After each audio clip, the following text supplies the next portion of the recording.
This video was brought to you by Incogni.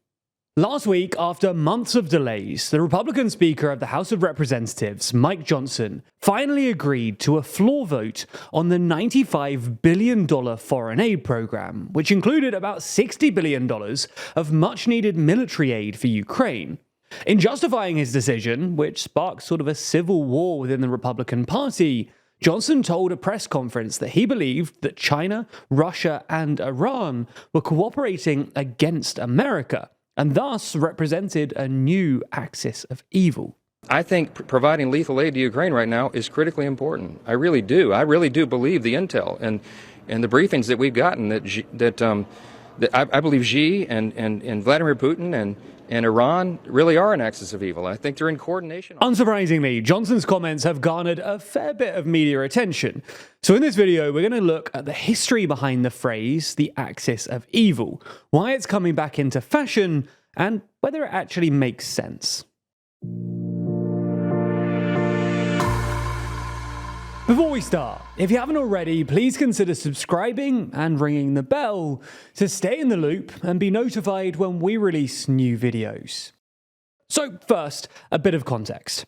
The phrase axis of evil was first used by President George W. Bush in his 2002 State of the Union address not long after 9/11, and originally referred to Iraq, Iran, and North Korea, although former National Security Advisor John Bolton would go on to add Cuba, Libya, and Syria to the list. Now, this phrase was allegedly coined by David Frum, then the presidential speechwriter who now writes for The Atlantic, and it's since become a defining phrase of Bush-era foreign policy. And as you might have noticed, the phrase has actually been making a bit of a comeback recently, and Johnson isn't the first Republican to recycle it. In August, primary contender Nikki Haley said that we have to always remember that a win for Russia is a win for China, and we can never let that axis of evil gather any more momentum.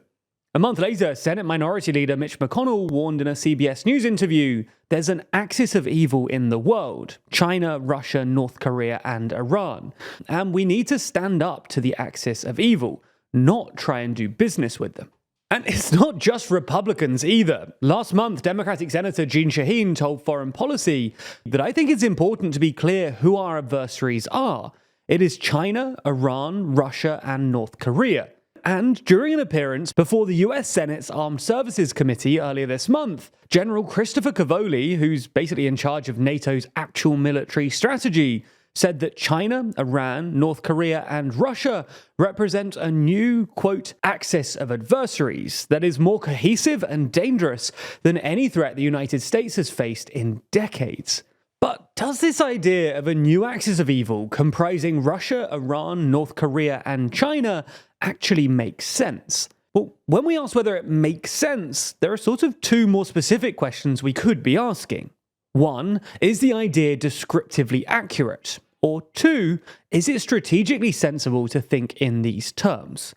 Let's start with the first question. Is it descriptively accurate? Well, there's definitely a consensus among most Western countries that Russia, Iran, and North Korea represent a sort of club of global troublemakers. Cavoli, for instance, noted that North Korea, Russia, and Iran were all selling each other significant amounts of military aid in justifying his decision to lump these countries together. They're also all autocracies, despite the DPRK claiming to be a democracy in its name and the occasional sham election in Russia and Iran. And they also all share the same guiding principle of foreign policy, which is to oppose and undermine the West, especially the US. Apart from one another, North Korea's only real ally is China. Russia's only remaining ally is arguably Belarus, having fallen out with most of Europe and Central Asia since invading Ukraine. And despite tentative progress towards regional normalization recently, including most notably a Chinese-brokered diplomatic agreement with Saudi Arabia, Iran is still the least popular country in the Middle East. However, there's less of a consensus amongst the West when it comes to China. While the US and its Pacific allies like Japan and South Korea are keen to lump China into this emerging axis of evil, Europeans are in general less likely to see China in the same way. While China does fit two of the criteria described above, it's widely considered to be a sort of autocracy, or at least not a democracy, and some of its foreign policy does seem to be intrinsically anti-Western. It doesn't really fit the other two criteria. While China, Russia, and Iran do hold semi-regular military exercises, China hasn't supported Russia with military aid to the same extent that Iran and North Korea has, something that Cavoli himself noted in his committee appearance. And they're also not an international pariah state to the same level as the other countries. As we mentioned in a video last week, China is now more popular than the US among people living in the Association of Southeast Asian Nations. And China is also generally pretty popular in places like Africa and Central Asia, where Chinese investment has been instrumental. And unlike the other three, China is also a major trading partner for basically all Western countries. Tellingly, China also resists attempts to lump it together with the other axis of evil countries, while other countries, like Iran, actually quite like the label. Chinese state media, for instance, condemned Johnson's remarks as seriously wrong and lodged a formal diplomatic complaint with the US, while Iranian state media almost took Johnson's comments as a compliment, saying that it demonstrated the Axis' growing power. You get the idea then. While Western politicians and policymakers generally agree that it's descriptively accurate to lump North Korea, Russia, and Iran into a dangerous club of destabilizing pariah states, there's less of a consensus when it comes to China. So, on to the second question. Is it actually strategically sensible to think in terms of an axis of evil? Well, here there's some disagreement. Now, while certain figures in the Biden administration are pretty keen on this framing because they think that it alerts both Republicans and American voters to the seriousness of the threat, Europeans and Republicans have their doubts. Some European politicians, for instance, worry that the axis of evil framing risks distracting America and its partners from what they see as the most pressing threat, which is Russia. While some Trumpist Republicans, perhaps most notably Elbridge Colby, Trump's former Deputy Secretary of Defense, don't like it because they think it distracts from what they see as the main threat to US hegemony, which is China.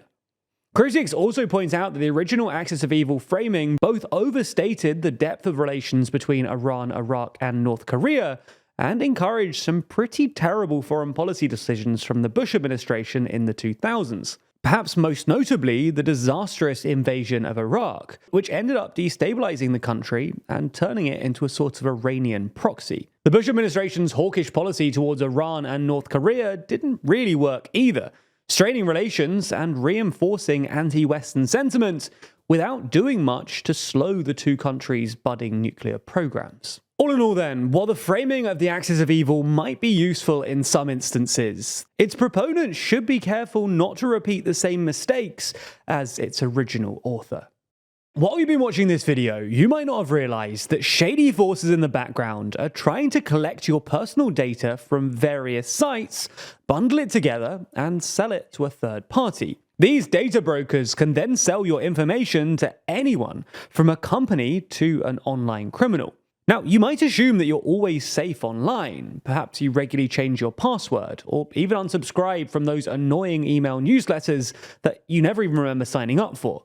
But unfortunately, this doesn't always save you. Companies that hold your data can still fall victim to a data breach, meaning that these data brokers can still compile all of your information and sell it on to others. The good news is that you have a right to protect your privacy and request that data brokers delete your personal information.